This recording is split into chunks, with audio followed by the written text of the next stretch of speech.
Like zip lines. We're gonna drive by the zip line adventure. I got a light, I'll stop, I'll point, we'll see if we can see some zip liners. All right? And if you come back for the Christmas light show, you can either drive your own car through to see lights, or you could go on the tram with somebody named Conductor Doug. Okay, let's have some fun. I love a little audience participation.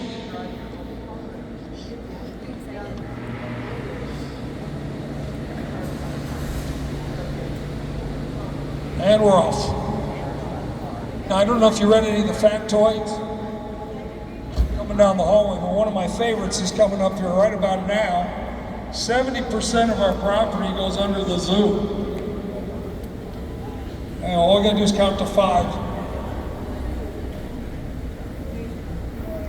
We're under the zoo. Beware of what's dripping from the ceiling. Water. Yeah, you thought it was something else. Nah, it's gonna be water. All right, as we drive around here, we're gonna see these things. They're called pillars. This was an active limestone mine for about 40 years.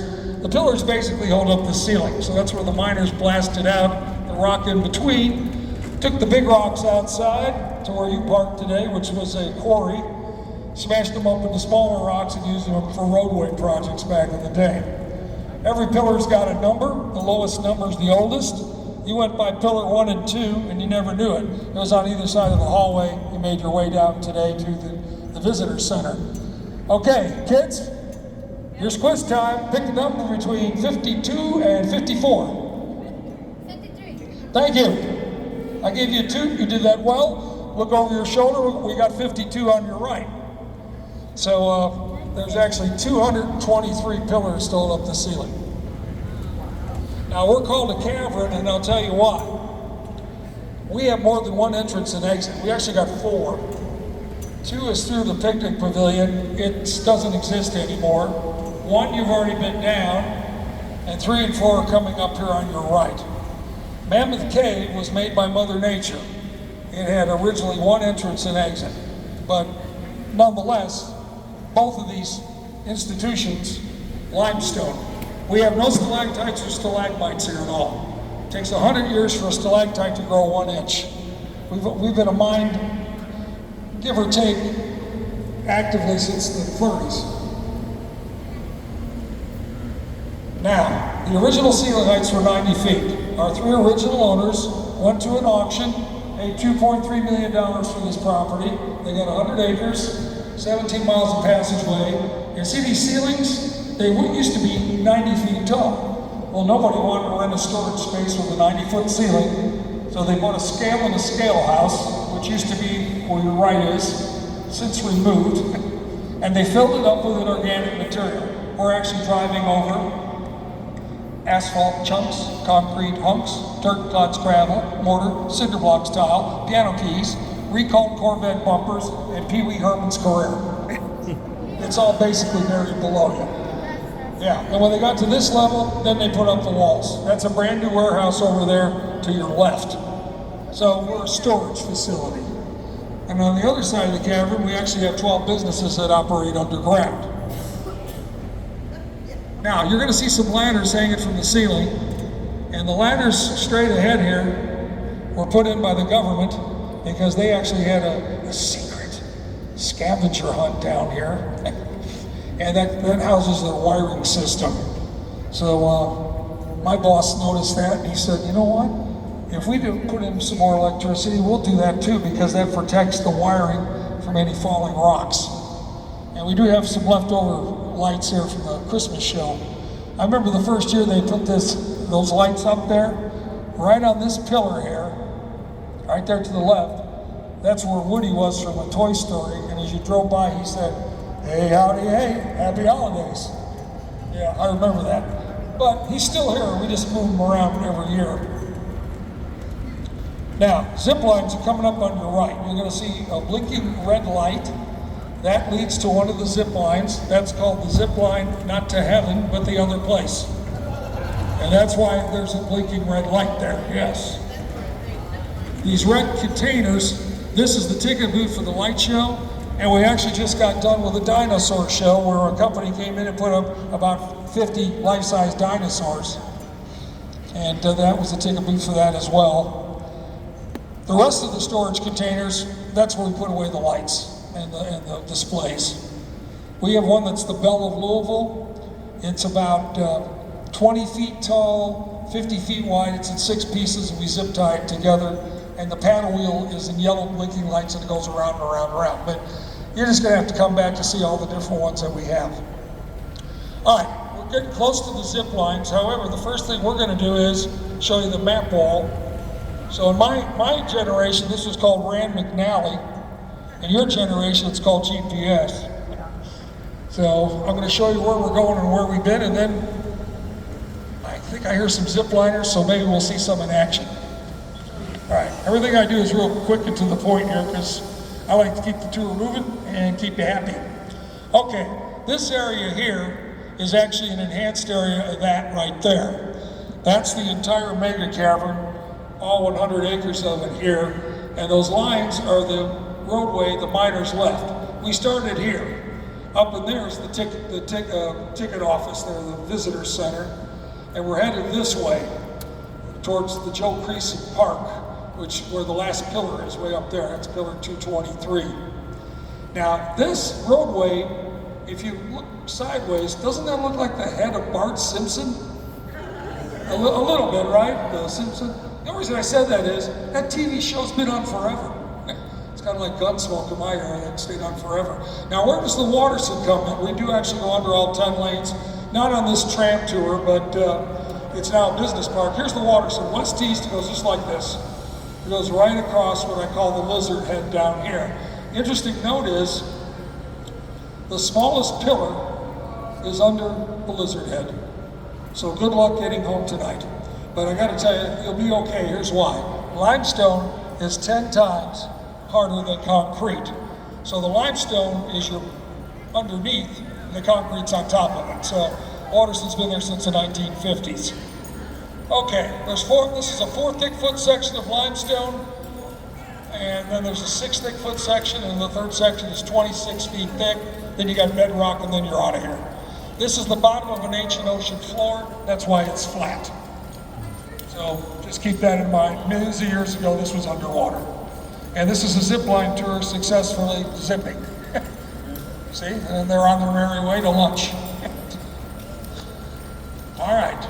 Now, Sarah, one of my buddies here, put up all these wonderful yellow signs for you. And they got a lot of little fun facts.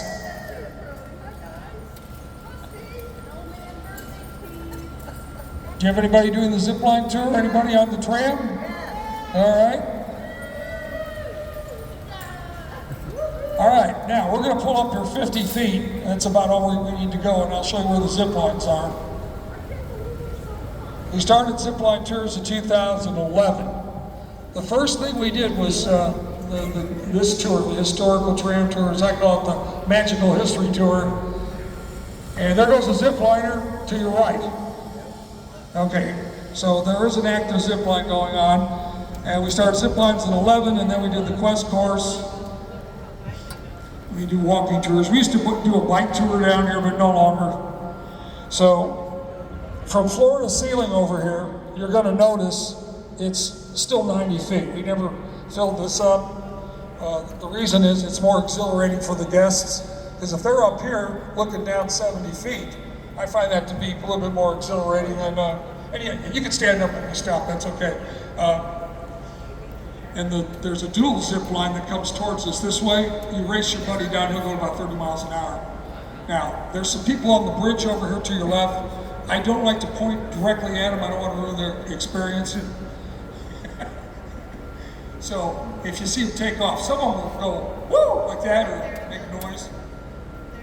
Or they're getting them geared up. But we have a zip guide at both ends. So a zip guide goes down first, to make sure you land correctly. And like I said, Tom, one of our original 3 owners, he did a zip line tour through the jungles of Costa Rica, and he brought it here.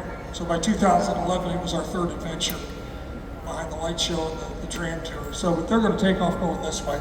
There they go. See them? Okay. That's the 900-foot zip line, 3 football fields long. Now, 70% of our property is under the zoo, and I'm going to prove it. Watch my light. Watch where it goes. Say hello to my friend, the monkey. There he is. Yeah. You know where the monkey escaped from? Anybody know? No. A barrel. Everybody knows that. No, he escaped from Goodwill. It cost me $1, so there he's there. He's looking at you. One of the walking bridges you go over, they play a little tune. Let me hum the tune. Shout out if you know what it's from. Ready? Da da da da da da da. Indiana Jones. No, it's close, but it was Indiana Jones. Jurassic Park is da da da da da da da da da da. Then you got Star Wars. Da da da da da da. If you come back for the Christmas show, you'll see Star Wars. We have all the Star Wars characters. So I guess 2 of those things have to do with Harrison Ford. Okay, good enough. Now, get ready for some more factoids. Oh, by the way, I do not know who PMR and LJ are. I don't have a clue, but you got to remember something. When they put that up there, they were standing on a pretty tall ladder because the floor was 60 feet further down. Yeah. There goes another one. Over your right shoulder that way. All right, hey, trammers, let's outdo these people. All right. The count of 3, everybody's gonna yell, woo! Are you ready? 1, 2, 3. Woo! Take that. All right.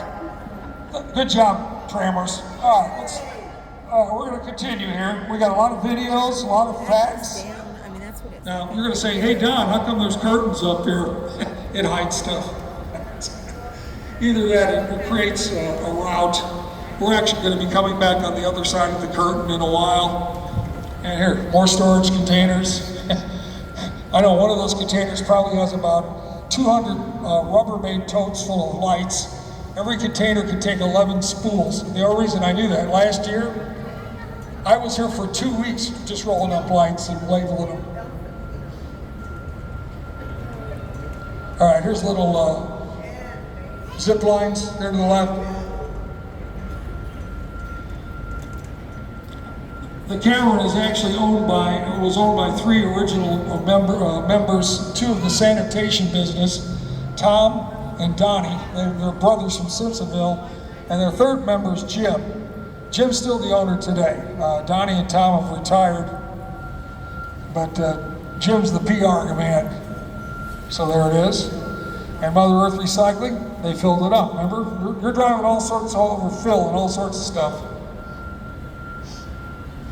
Now, this is the dueling zip line to your right. This is where you land. And the black and yellow boxes are called zip keys. And then we pull those up to about the midsection of between these 2 pillars. So when you're going downhill, where my light is, you hit the zip key and it slows you down. And that's your brake.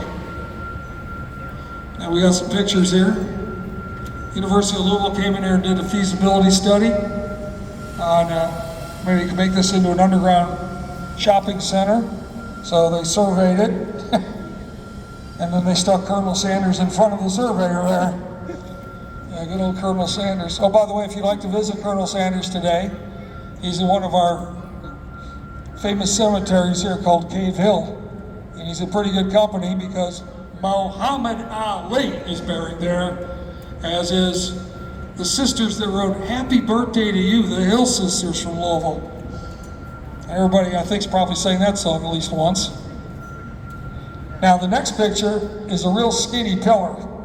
So that could be under the Waterston Expressway, but see that midsection there on the pillar? That's shale, very brittle rock. The owners knew that, so they concreted it to the pillar, and then when they filled it up, it wouldn't break loose or create a hole. Because you'd hate to fall down a hole, especially back then. There were probably no cell phones, and it's hard to get a radio signal in certain spots. And here's some more surveyors and a 1966 Buick Skylark, I think, but I'm not sure. That's a zip liner going by them, and I'm not sure where they're going. But I hear that noise, that means they're on an active zip line. Okay, kids, you're gonna see pillars having numbers in some spots. To be honest with you, the pillar numbers on some of these you don't see them, they're on the other side. And then coal is really important industry here in Kentucky. I'd say the big 3 in Kentucky are horse racing, coal, and bourbon. That pretty much takes care of our state. But coal is formed from decaying peat over time and pressure in Mother Nature. And coal's a great fuel. And your grandfather or grandmother 100 years ago probably had a coal burning furnace in their basement. I grew up outside of Chicago. A couple years I lived with my grandparents in Cicero, right outside of Chicago. And I remember my granddad had a coal furnace. All right, we've got some zip liners up here. So you're gonna see some red lidded helmet people. Now, watch my light. Like I said, I don't like to point directly at them. Eye on that pillar, 900-foot zip line. You land on the cantilever edge there, then they'll walk up the bridge, and I don't want to interfere their walking skills. But there's 2 zip lines here, and that's where they race each other going downhill. And I'll tell you what, we could do a little bit of an angle here, because I'm going to talk about water anyway, and you can keep your eyes open for the dueling zip line.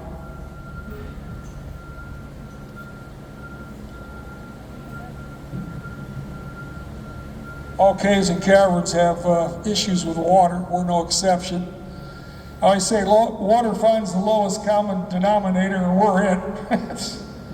So when you're 100 feet underground, you get water in between 3 layers of limestone or underground spring. So just keep your eyes open in case they zip by. Usually they'll say 3, 2, 1, zip. Well, that's somebody probably in the lower. Get ready. Now, they landed down there. See the red light? You can barely see it. So anyway, when the water comes in here, we put it in these wonderful tubs, and then we got a big tub in the middle. A PVC pipe takes it down to the pillar where there's a pond down over this cliff. I would love to show you the pond, but the only way you can see it is if you come back and work the light show. We'll give you an ocean-related vest. You can walk over and look at the water. Good, we'll pay you $12 an hour, good. And double time on Christmas. I know, I've worked the show before. Yeah, but we pump about 50,000 gallons of water out of here every day. The water's pretty pure. It's gone through limestone. Some of you probably heard of a Brita Walter filter, which will get you pure water. Limestone does the same thing, except there is some magnesium in the water. You ever heard of milk and magnesium, folks? Yes. Okay, kids, what's 1 and 1? 2. It makes you go 2. Yeah, so we're not going to talk about milk and magnesium. Anyway, all right, there was somebody that just landed down there on that one. I will tell you this, kids, you got to weigh 55 pounds to do the zip line tour. And some of the 55-pounders, we have to pull them up to land on the edge, or they'll go backwards. Yeah. Now, if you're 280, you'll be fine. If you're in between, you'll probably be fine too. Did you get stuck on a zip line? It's on my bucket list. All right. Niagara Falls, by the way, 7 million gallons go over Niagara Falls in 1 second, and we're doing 50,000 gallons a day. We have 32 pumps down here that pump the water out of here. Goes to the parking lot pond and then up to Beargrass Creek. All right, this is the little cut through here. This used to be the halfway point of the light show until last year. They actually made the light show a lot longer. So as a trammer, we're going to go left, but as a light show person, you're going to go right. And last year when you went up the hill, we had a lot of surprises. We had some videos of some famous Christmas movies like Christmas Story. Of course, we had Clark W. Griswold plugging in his lights on Christmas Vacation. Jimmy Stewart there on It's a Wonderful Life. Yeah, he was on there, filmed in black and white. All right, now, 100 feet underground, you never would have known it. Now we're going to get to some mining techniques, only because this was a limestone mine. But what would happen is, miners would do controlled blasts, and when they blasted out between the pillars, here, look to your left, that's a pillar, and over the left again, pillar. So this area would be considered a room between the pillars. Now in the good old days, those were done with, they had a machine here that actually would scoop out the limestone once they had cleared some of it. Kind of looks like a hungry hippo. You'll see the video, it plays occasionally here. But if you make a room like that, wouldn't you think there's a hole there, you might want to shore the ceiling up? And you probably do that with timbers going like this, there, maybe one or two in the middle. Well, in the 40s, they came up with a new system. It's called roof bolting. And I have a cap to a roof bolt. I'll give you a quick demonstration, because like I said, everything I do here, I try to keep it moving. So I'm gonna get out of the Jeep and show you this roof bolt.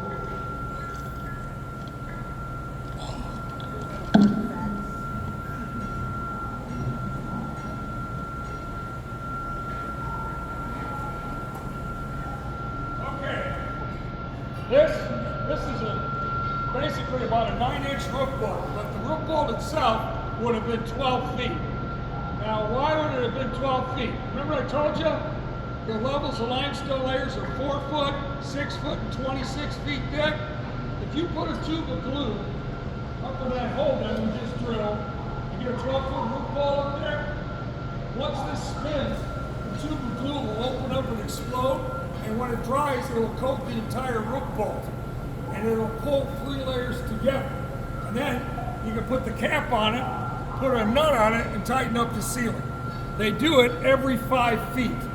They usually do it in exits because the temperature changes. Back here, we don't need constant temperature. That's what it is. This cap costs $200. This cap is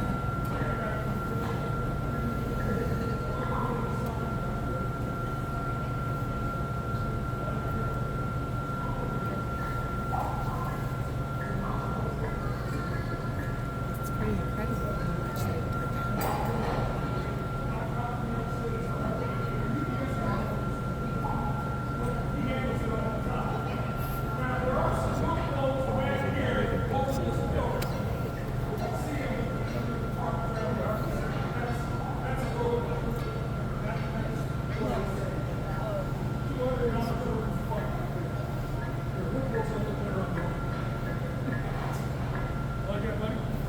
That's 9 inches.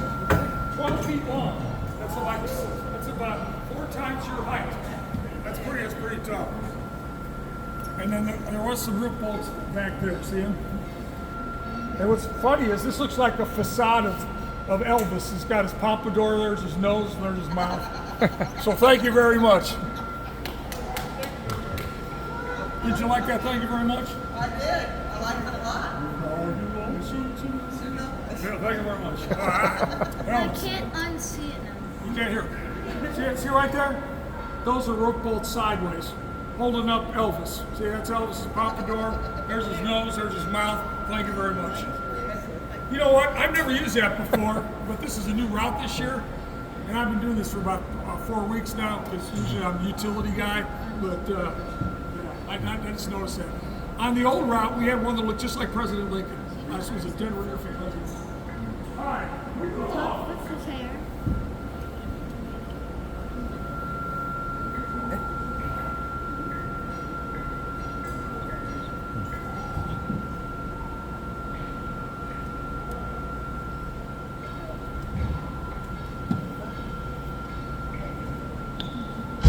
It's time for Christmas. Well, you know they say Christmas in July.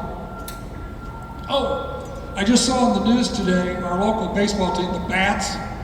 I think they're back in town. They're going to hand out Christmas in July baseball caps to the first, 1,500 people that go to the game. I think it's got like the Bats logo on it, a little part of a Christmas hat with a, what is it? You know what Santa's hat looks like with the snowball on the end? Yeah. Amazing they play at Slugger Field. Wonder how they got that name. All right, this is our ode to the enchanted forest. Why? Well, this is very enchanting, isn't it, folks? I'm going to stop, and you can get a really good picture of this. And then if you look carefully, maybe you can figure out what the enchanted forest is made from. Like,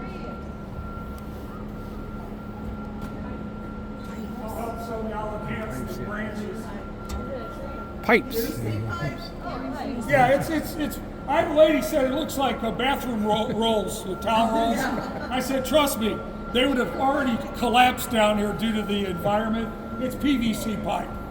Now, we could have bought these online. However, one of my bosses said, we can make these. We got maintenance people that can build stuff.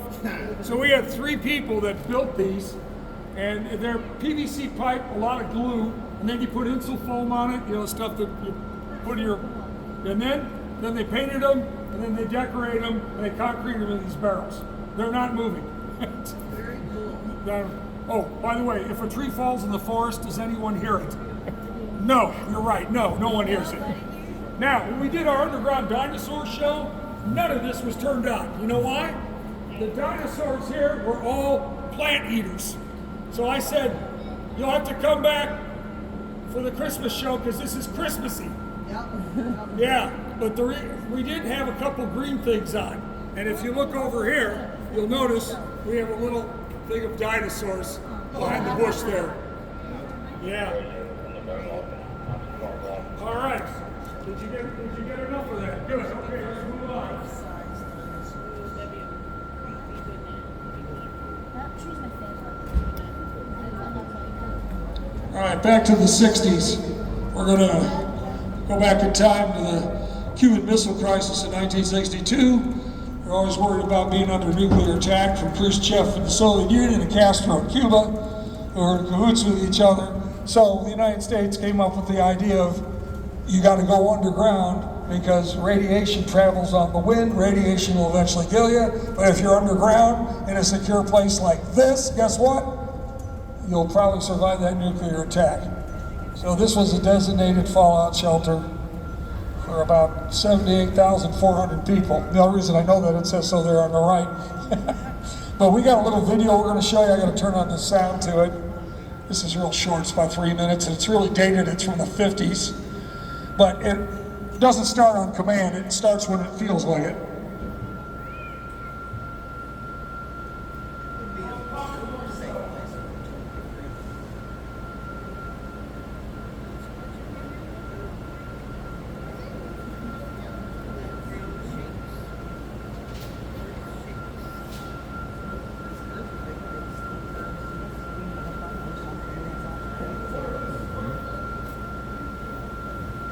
I didn't know that came all the way through. That's the first time I did that. I just thought it was kind of funny, but you know.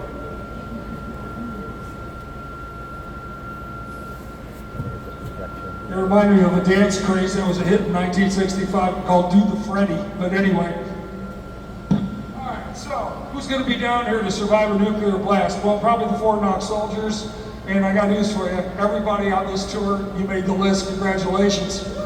All right, now, if you're going to be underground, you got to eat stuff to stay alive. So, we've got some rationing biscuits and crackers over there, some canned fruit products, got a table full of Spam. Does that entice you at all? Yeah, Spam was used by the World War II soldiers for a quick pick-me-up in their backpacks. Also, candy. How many kids like candy? Good. All right, here's the deal. We're going to give you candy loaded with carbohydrates. Keep your energy going because there's no sunlight. You're underground 9 months, can you imagine what your skin looks like? So they were going to generate, they're going to have these experiments. National Guardsmen would be on stationary bikes generating power. Now if they only could have got 22,000 gerbils to do the same thing, or hamsters, but they didn't to my knowledge. Anyway, where would all those people have parked their vehicles? Let's watch this.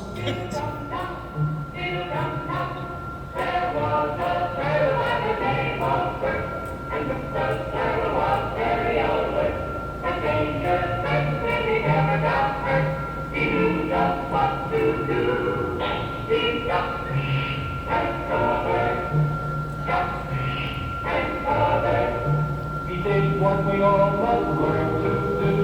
You and you and you and you.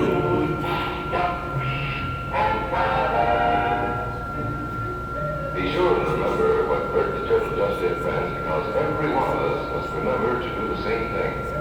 That's what this film is all about. Depth and color. This is an official civil defense film produced in cooperation with the Federal Civil Defense Administration and in consultation with the Safety Commission of the National Education Association. Produced by Archer Productions Incorporated. Hey, Bert, come on out and meet all these nice people, please. All right. You see, Bert is a very, very careful fellow. When there's danger, this is the way he keeps from being hurt. Sometimes it even saves his life.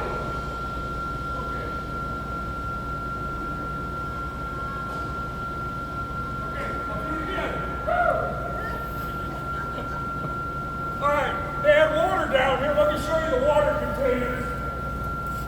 Everyone came with an accessory lid. Let me show you the lid.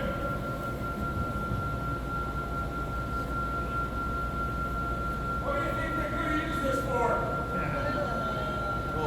Toilet potty was right. Now watch this. I was trained as a youngster.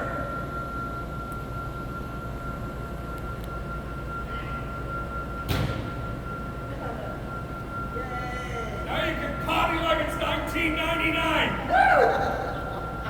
That's my tribute to Prince. That's where the Spam Museum is. There's a whole bunch of spam over there for you. It's in Minnesota. All right.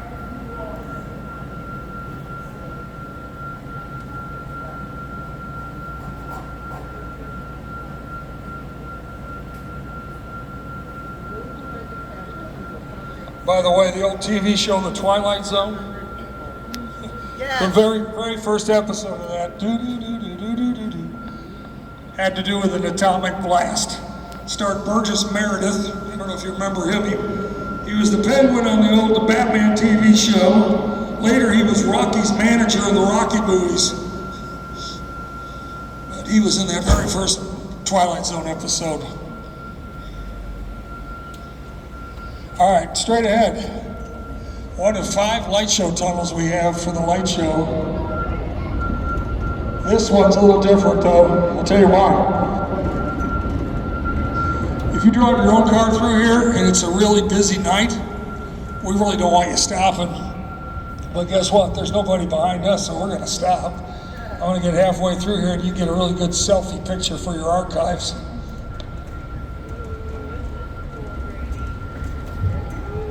Takes 9 days to build this from scratch. Pipes, wires, a JLG rig, which Branson gets on to put up the lights. Then he makes sure it's level on both sides of the roadway. Put on these lights. These lights have basically burned since we put them up last year. But every October we take them down and put brand new lights up for the next show. These kind of lights burn pretty well. They actually lose a lot of oomph, but you don't notice until you start taking them down in sequence.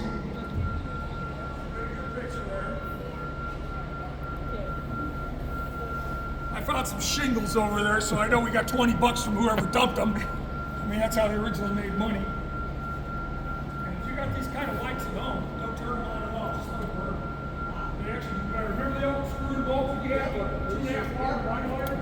Yep. Yeah, originally when they rented lights the first year they did the Christmas show, we changed them all to LED screw-ins. And we had about 20 people they hired just to do that. But they make their own light, they buy lights in bulk, these kind of lights. And then, Really as far as the decorations go, the big figures, trees, they've got a fellow in Florida that'll make them for them. So you go back to the toy store.